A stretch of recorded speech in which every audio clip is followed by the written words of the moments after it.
act and talk with you guys about the Wizards getting the 10th pick of the draft.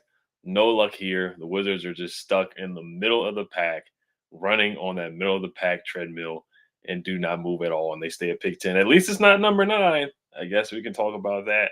We'll talk about who the Wizards can target at pick 10 and who else has been the 10th pick in the last couple of years. And a comment from Tommy Sheppard about young players cracking the rotation. Let's get to it. You are Locked On Wizards, your daily Washington Wizards podcast. Part of the Locked On Podcast Network, your team every day.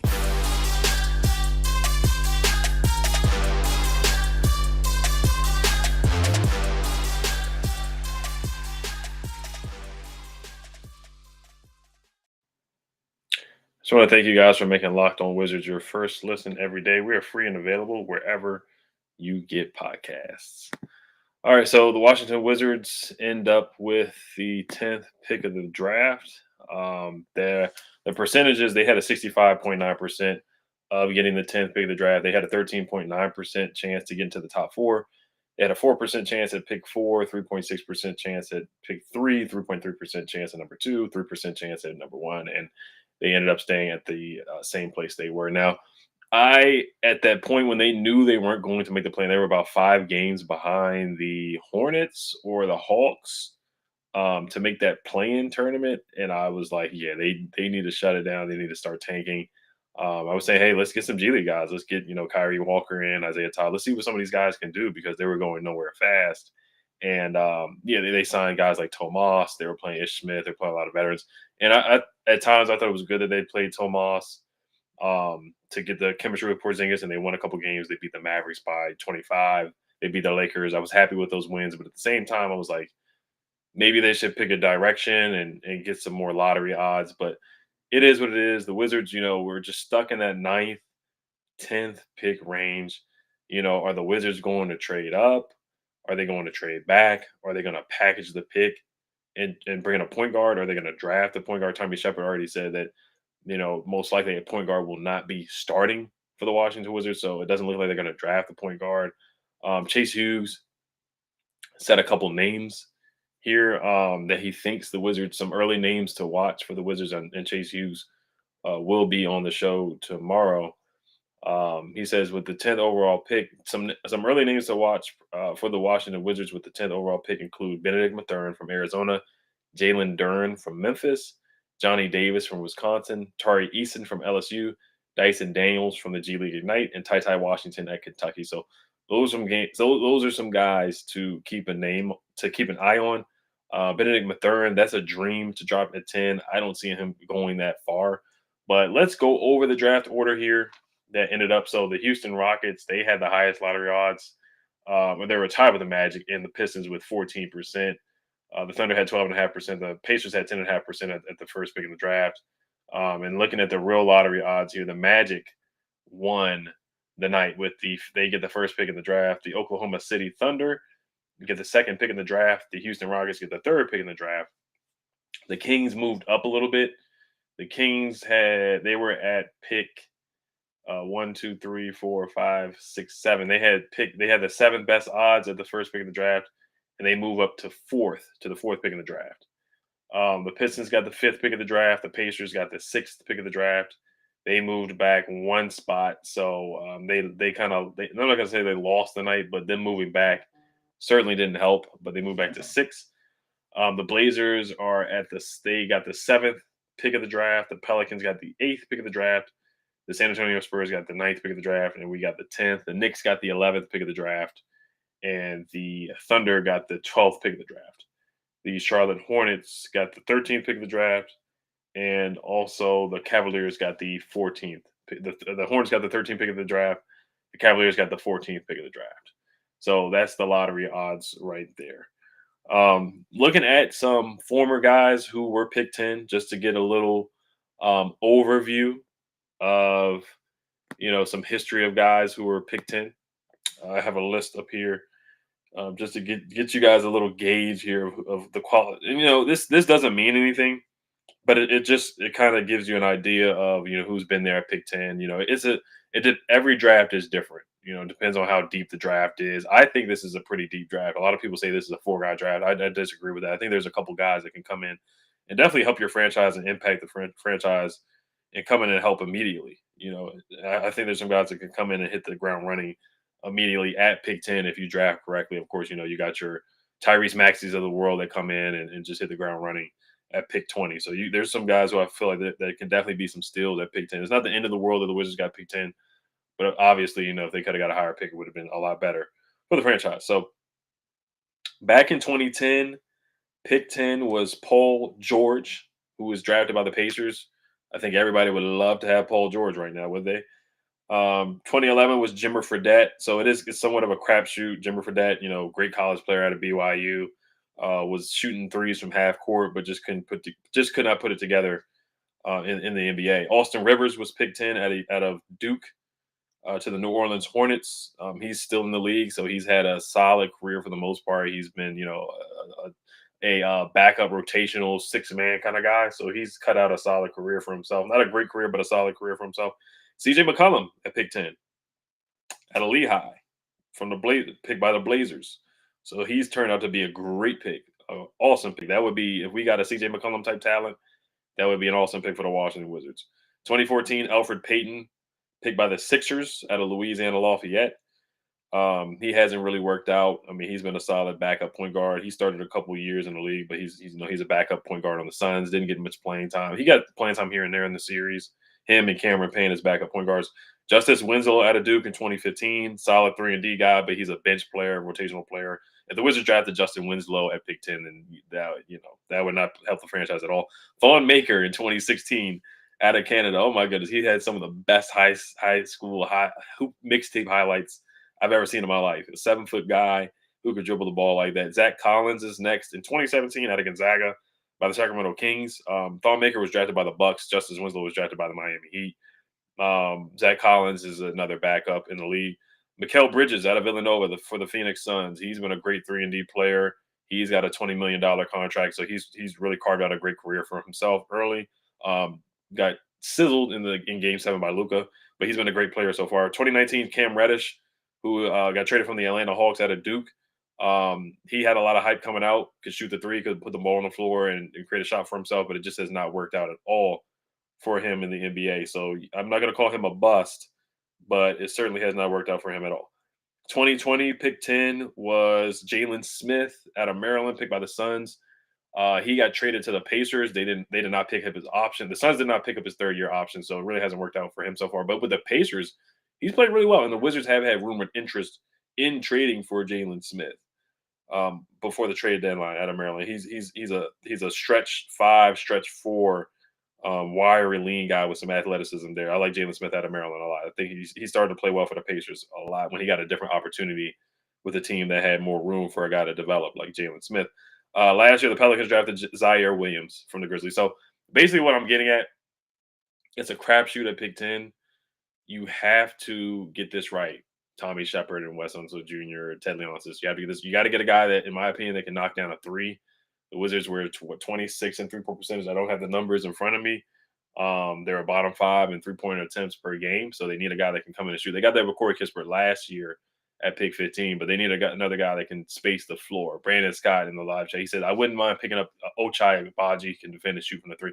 Yeah, that's what the Wizards need. They need 3-and-D guys. They need dogs. They need guys that can shoot and space the floor. So I think the Wizards, they took Denny, who his percentages shooting the three were not good before coming here and playing in the NBA. Troy Brown Jr. was not known as a shooter as well. So I feel like they need to get a guy that can space the floor and knock down threes. And if they're going to build around Bradley Beal, they need to get some guys that can space the floor and build around him. Kind of like how the Suns build around Devin Booker and Chris Paul. They got Mikal Bridges, they got Cam Johnson, they got Jay Crowder. They got wings that can knock down threes and space the floor. So that's what I think the Wizards really need to emphasize drafting in pick 10. Are they going to draft another small forward? They drafted Kelly Oubre, Otto Porter, Denny Avdia, Rui Hachimura, who's a 3/4, Corey Kispert, another wing.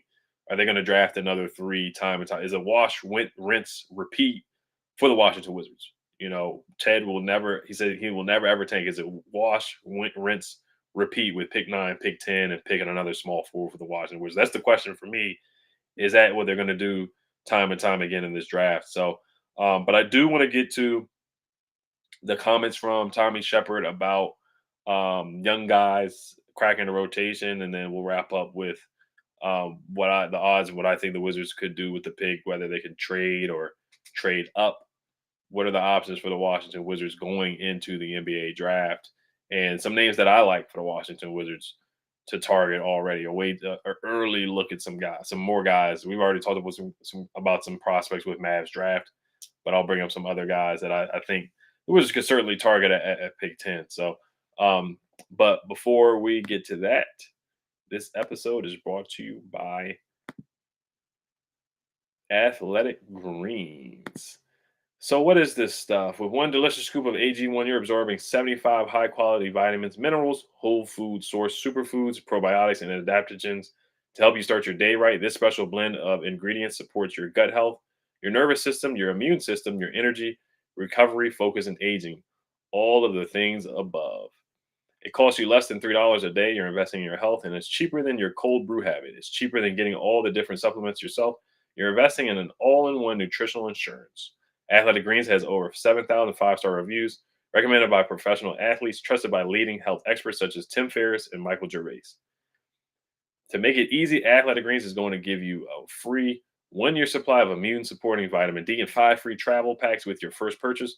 All you have to do is visit athleticgreens.com/NBA network. Again, that is athleticgreens.com/NBA network to take ownership over your health and pick the ultimate daily nutritional insurance. This episode is also brought to you by the Locked On NBA Big Board. Thank you. I just want to thank you guys for making Locked On Wizards your first listen every day. Now make your second listen Locked On NBA Big Board. Host Rafael Barlow from NBA Draft Junkies and author of the NBA Big Board newsletter is joined by Richard Stamen, Sam Ferris, and Leif Thulin, giving fans an in-depth look into the NBA draft, mock draft player rankings, and of course, big boards. It's free and available wherever you get podcasts. All right, so I do want to get into the quote from Tommy Sheppard that had Twitter in an outroar and an outrage. I'm just going to give my thoughts about it, but I do also want to go into some of the picks that the Wizards have made in the past couple years. Since John Wall was drafted. In 2011, they drafted Jan Vesely at the 6th pick and drafted Chris Singleton as the 18th pick. This was in the first round. This is in the past decade. Bradley Beal with the 3rd pick in 2012. Or in 2012, 2013, they drafted Otto Porter with the 3rd pick. 2014, they didn't have a pick. 2015, they drafted Kelly Oubre. 2016, they didn't have a pick. They traded it away. 2017, they traded it away as well. I know one of those picks was for Markieff Morris, and the other pick was definitely for Bojan Bogdanovic. And then 2018, they drafted Troy Brown Jr. with the 15th pick. 2019, they drafted Rui with the 9th pick, Denny with the 9th pick in 2020, and then 2021 with Corey Kispert as the 15th pick. So that's some of the history there with the Washington Wizards pick in the past decade. So let's get to the quote from Tommy Sheppard. This was from Quentin Mayo. I don't know which interview this was from. I don't know if this was from a presser, but this was definitely circulating on Twitter, and people had their opinions on it for sure. So, quote from Tommy Sheppard: "Most young guys, it's really hard for them to have an impact their first year. Very few young players can come in and crack a rotation." Now, that quote is true, so I'm not really mad at the quote at all. So some people can take it as Tommy Sheppard, making somewhat excuses for his drafting in the past, but you look at his recent drafts, Denny Avdia started, Denny Avdia started multiple games his rookie season. Rui Hachimura started his rookie year and his sophomore year. Rui made he made an all rookie team as well. And he played in the Rising Stars game. So Rui's played well. Denny's made some leaps. He's improved. He just has to improve on his ball hand on his left hand, of course. Corey Kispert broke the rookie record from making threes in a season. So I think some of the rookies have made a positive impact. Now, you look at some of the guys that were drafted after them, maybe like a Bones Highland after Corey Kispert, Ayo Dosunmu. I think some of the second round picks have been very questionable. Ayo Dosunmu was available in the second round. They didn't draft a point guard last year, where I think they definitely could have taken a look at getting a point guard in the draft as well. Tyrese Halliburton, Sadiq Bey is a guy that, I think that could have fit the Wizards. I think what the Wizards' problem is with Tommy Sheppard is they draft guys that don't fit the roster or the direction that they're going for. If you're going to build around Bradley Beal, like I said before, you need to draft 3-and-D guys that can shoot threes and space the floor, not secondary ball handlers. And this is with Ernie Grunfeld as well. You have a John Wall. Doesn't make sense to draft a Troy Brown Jr., who's a secondary ball handler. Doesn't make a lot of sense to me. A guy that shot 29% from the 3-point line of Oregon. Another guy that 3-point shooting is not his forte. Denny Avdia, 3-point shooting is not his forte. Rui Hachimura is a mid-range guy, energy guy that can, post up and knock down a mid-range shot. So, that was an interesting pick as well. I think Rui has played really well so far. But just the direction, what direction are you heading in? If you're really trying to build around a guy, Bradley Beal, where they really want to, give him that $250 million, you're going to have to draft a 3-and-D guy or a point guard, or in my opinion, just a bucket getter, somebody that can go and create a shot for themselves. I just don't want to see the Wizards draft another secondary ball handler, in my opinion. So Dyson Danes will be out for me. But the quote is true. I mean, what he said is true. Very few young players come in and crack the rotation. You can take that as, maybe he doesn't draft well where guys come in to crack the rotation. But then again, like I said, Denny has started and played a lot of games. Rui has started and played a lot of games. Corey Kispert started 30 games this year. So a lot of guys have come in and cracked the rotation. It hasn't been hard for them to come in and crack the rotation. So it was an interesting quote. But at the same time, I don't see anything 100% wrong with the quote. But it could be in a Tyrese Maxey was available that he could have been drafted. Like I said, Sadiq Bey, some other guys. This year too, Bones Highland is a good point guard. Ayo Dosunmu had a great year this year. Herbert Jones, but that you can say that with everybody's draft that they missed out on guys. You look at the Miami Heat, they just find talent everywhere. Max Strus, Gabe Vincent. They're able to just draft guys and find talent and development, and they fit their scheme. They fit what they're looking for. They draft guys that can knock down threes. Bring a guy, Duncan Robinson, another undrafted guy. They bring guys that they know that can shoot and defend, and I think that's what the Wizards really need to look for: guys that can really knock down and stretch the floor. That's what they really need badly. That's, like I said, 3-and-D guys that can really defend. Ochai Agbaji is a guy that I really think fits that, but I'm gonna go over a couple of names over here that I think could fit the Wizards at pick 10, and they should definitely take a look at. And possibly, should they take a look at trading up for Jaden Ivey? The Kings had. I'm gonna tell you a guy that the Sacramento Kings, they got pick 4. I'm gonna tell you somebody on the Wizards roster that they had interest in trading for, and a guy that thought he was going to be traded to the Kings. And I think you guys probably figured out the quiz by me saying that. But before we do get to that, this episode is brought to you by Built Bar. I just got the birthday cake puffs they just got sent to my house. I got them and they taste really, really good. They have some zing to them. They got some pop. When I put them in the fridge, they taste really, really, really good. Man, they taste like a candy bar, but they're super, super healthy. Great way to start my day with some energy, some protein, man. Not a lot of sugar in them. They got macros in them. 16 grams of protein, only 150 calories, man. They taste really good. It's almost like eating a candy bar, but it's healthy. That's the crazy thing about it. It's the crazy thing about it. So just make every day your birthday with Built's birthday cake puffs. Built has taken the delicious experience of biting into a fresh slice of birthday cake and enrobed it in 100% white chocolate and added with sprinkles. With 150 calories, 16 grams of protein, and only 9 grams of sugar, this limited time flavor is an amazing option if you're looking for a healthy way to get flavor and variety in your day. All Built Puffs are covered in 100% real chocolate. That means with Built, you can eat healthy and actually enjoy doing it. And they are made with collagen protein, which your body absorbs and more efficiently and provides tons of health benefits. Go to Built.com to get birthday cake puffs now. Go to Built.com, use promo code LOCK15 and get 15% off your order. Use promo code LOCK15 for 15% off at Built.com.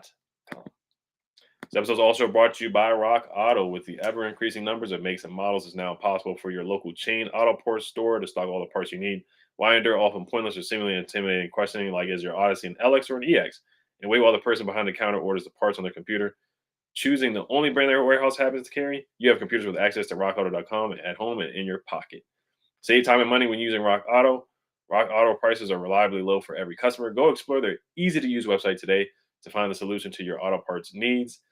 Go to rockauto.com right now. See all the parts available for your car or truck. Right, locked on in their how did you hear about us box so they know we sent you. Amazing selection, reliably low prices, all the parts your car will ever need. rockauto.com. All right, so the guy that I believe that the Wizards could gauge some trade interest in if they want to move up to that pick 4, which I don't think the Wizards will trade up to pick 4. But I just Jaden Ivey, he's the best player in the draft to me. I think pound for pound, he has the best first step in the draft. He is the best explosiveness in the draft. I think he's the most athletic guard. When you watch him play, does he play like Ja Morant? Not 100%, but him and Ja have that same explosiveness and that same athleticism where I feel like Jaden Ivey's game will really, really translate to the NBA, especially with more spacing, and he's really good at getting to the free throw line. Like, I'm a Maryland fan. I watch him get to the free throw line in that last second of the game, and he's clutch too. I know they lost to St. Peter's in the Sweet 16, which I couldn't care less about that. I think Jaden Ivey's still the best player in the draft, in my opinion. The guy can score at all three levels. He's a bucket getter. He is he a point guard? Not 100%. He's more of a combo guard, but he has the prototypical size. He's got that dog in him. He's at a couple of game winners in the Big Ten as well. Has stepped up big in some Big Ten games as well. Can go and get it. He's a lob threat. He can play above the rim. Super, super speedy and fast. I can go on and on about Jaden Ivey. He's a good free throw shooter as well. Good 3-point shooter as well. So he can knock down a threat. I think he would be a perfect player for the Washington Wizards. I just feel like his game will translate to the NBA. He just has the athleticism, the size, the strength, the ball handling, the playmaking ability, coming off the pick and roll, scoring in the mid-range game. I just think he has it all in my opinion. I just feel like his game will translate to the NBA. But I'm going to read a couple comments here before I talk about a possible trade package that we could send to the Kings for pick 4. Brandon Scott said, I wouldn't mind picking Ochai Agbaji from Kansas, can defend and shoot from the arc. Yes, I would like that at pick 10. I wouldn't mind that. I know he's older, he's a senior, and people stick their nose up as seniors. But Corey Kispert was a senior coming out. Now he has what you call a high floor and a low ceiling, where he doesn't provide much upside. He's coming. Corey Kispert came in as a 3-point specialist. That's what he's going to be in the league. Is he going to develop playmaking skills, one-on-one shot creation skills for himself? That's yet to be seen. But when you think about Corey Kispert, he's a high floor guy where he's going to come in and he's going to do one job. He's going to knock down threes, but he can play make a little bit more. And he's a little more versatile and athletic. So he brings a little bit more to the table than what Davis Bertans did with the Wizards. So I like Corey Kispert, but Ochai Agbaji, he's a guy where what he's going to do. He's going to be a 3-and-D guy. Can he be like a Mikal Bridges or a Sadiq Bey? Can he develop his ball handling skills and do more than just being a 3-and-D guy? I see Robert Covington in him, and Robert Covington is fine with the Wizards. I wanted them to sign him at free agency with the mid-level. So if we get a guy like Ochai Agbaji at 10, he can come in and be a great 3-and-D player. I'm fine with that. I really am. I don't have superstar expectations for pick 10. I just don't, being realistic. William Watkins says Benedict Mathurin. Yes, I would love Benedict Mathurin. He would be perfect. I mean, look at the dunk he had against TCU. The guy can shoot the 3 at a high clip. He can handle the ball. He's just perfect, and he can play defense too. And he's a dog. He has that dog mentality in him. Watch him with Arizona. He's yelling, getting the crowd hyped up. He's energized. I love it. I love everything about Benedict Mathurin. He can shoot the 3. He can play the 3. He can play the 2. I compare him to Victor Oladipo. Seriously, that's what I see in Benedict Mathurin. J Cass Properties LLC says the guy King Mathurin. And then Janelli 1810 says, take a look at Blake Wesley. I like him at Notre Dame. He's an athletic combo guard as well. I got to watch some more film on Blake Wesley, though. Izzy Polycarp says, I want a top 4 so bad. I do, too. I still want top 4. I still would like a top 4 pick. So before I wrap up here, the Kings got pick 4. Izzy Polycarp says, how about Johnny Davis? I like Johnny Davis as well. He's more of a scorer. The way when I watch him at Wisconsin, he plays similar to Devin Booker. I'm not going to say he's going to come in and play like Devin Booker, have a career like Devin Booker, but he can score in the. He's a 3-level scorer. He's feisty on defense too. He will get down and dirty on the defensive end. That's what the Wizards need. Now, he would be coming off the bench. He would be the backup shooting guard for Bradley Beal, and I'm fine with that. He's a really good rebounder. That's a underrated skill. Same thing with Benedict Mathurin. They need guys that don't need the ball in their hands. The Wizards, that's what they don't. They need guys that can be efficient and can score off ball. They need guys that don't need the basketball in their hands to be effective. Troy Brown Jr. needed the ball in his hands to be effective. Denny Avdia is better with the ball in his hands to be effective. They need guys to be able to score without the ball in their hands, cutting, moving without the basket. Denny's a good cutter too. Corey Kispert's a good cutter. I think Rui's a good cutter as well, cutting to the basket, backdoor cuts, etc. But they need guys that can be able to move without the basket. Ochai Agbaji can move without the basket. Benedict Mathurin was one of the best off-ball cutters, backdoor cutters in the NCAA. I got to find the stat and the percentile, but he was really good at that. He's a good lob threat. He's really good in transition. There's a behind-the-back move that Benedict Mathurin does in transition, behind the back, and then dunks the ball, almost John Wall-esque, where he just puts the ball behind his back and then goes up and dunks it. So I think Ochai Agbaji would be good off-ball. Benedict Mathurin would be good off-ball as well. Johnny Davis is a good isolation scorer. I think he would be solid off-ball as well. I think he would be solid off-ball as well. So let me pull up some other guys that I want to say. Malachi Brandon is somebody that I would keep on my radar at Ohio State. I like him a lot. He can score, get to the basket. I talked about him briefly in a couple of episodes before. Ochai Agbaji, I would like him a lot. Ty Washington, point guard out of Kentucky. I mean, Kentucky guards don't flop. They just don't. Dyson Danes, I'm not very high on because of the shooting. It's very concerning to me. The load up on the shot. He's very talented, though. He's a good playmaker. Once again, he needs the ball in his hands to be successful. He can defend, though. That's his calling card. That might be his elite skill, playmaking and defending. And he can score off floaters and score through contact as well. But he's really raw offensively. That jumper needs some work for sure. Jeremy Sohan, not a big fan of his game offensively, but defensively, I see the potential. Shot 29% from three. I'm not a fan of that. I'm just not. Tari Eason, he is a dog. He's 6'8", 216 pounds. He can guard 1 through 4. I think he can have a similar impact like Herbert Jones did when he came in and helped the Pelicans. He's 21 years old, so he's on the older side, which I'm not really invested in age. I don't really care if somebody's a freshman or a senior. If you can play, you can play. That's just how I feel about guys. Tari Eason is a bucket getter. With some athleticism there. He's a little foul prone, so he's just got to learn that in the NBA. Other guys, like I said, Benedict Mathurin, of course, Malachi Brandon, Ochai Agbaji, Jaden Hardy is the sleeper pick for me. A lot of mock drafts have him go pick 19. There was a lot of times where he was the number one pick. He was mocked as the number one pick or the number one on a lot of people's NBA big board. And I like Jaden Hardy a lot. A bucket getter out of the G League. He can shoot. He's similar to Buddy Hield in a sense. But he's a bucket getter. He's a bucket getter, man. And that's what we need. We need guys that can shoot the three, knock down the three. Like Cam Thomas last year for the Nets. He has that elite skill where it translates to the NBA, where he can come off the bench and just score and get a bucket. And Jaden Hardy is a guy who I feel like who's going to come in and immediately get buckets and score. His game is going to translate to the NBA. He's going to go on a playoff team such as the Bucks and the Nuggets, and then he can come off the bench and just get buckets and be a microwave scorer for them. That's what's going to happen to Jaden Hardy. Other than that, that's about it for me. I do like Bryce McGowan's out of Nebraska, Wendell Moore out of Duke. I do like him. I think he's a Swiss Army knife that can shoot the three as well. I like him a lot too. It might be a little too high for pick 10, but my sleeper pick that I really like, the wild card for me, is Jaden Hardy out of the G League. That's what I like. All right, so the Kings. Let's see here. So the Kings are somewhat in win now mode. They just traded for Domantas Sabonis. They got De'Aaron Fox. I feel like if the Wizards want to trade up into the top 5 or top 4, then they should get on the phone with the Sacramento Kings. I was listening to Team 980 at the radio this morning, and Chris Miles, who was on NBA TV, he said the Wizards should trade up. They should do whatever it takes to get Jaden Ivey. And I wholeheartedly agree with that statement. They just need talent. They need some pop. The Wizards need talent. I think Jaden Ivey would raise the talent bar and be a great combo guard or point guard next to Bradley Beal, or just a player anyway. I think he would be a great player for the Washington Wizards. So, or even a Paolo Banchero drops to pick 4. They just need talent. I think they could use him as well. So let's say the Wizards trade Kyle Kuzma in pick 10 to the Kings for the 4th pick. Would that entice the Kings? The Kings had interest in trading Kyle Kuzma. Kyle Kuzma said he was surprised to be traded to the Wizards because he was supposed to be traded from the Lakers to the Kings for Buddy Hield, if you guys remember. He said that in his intro press conference. He was surprised to be the Wizards. He thought he was going to Sacramento. He was ready to pack his bags and go to the Sacramento Kings. So I don't want to trade Kuzma.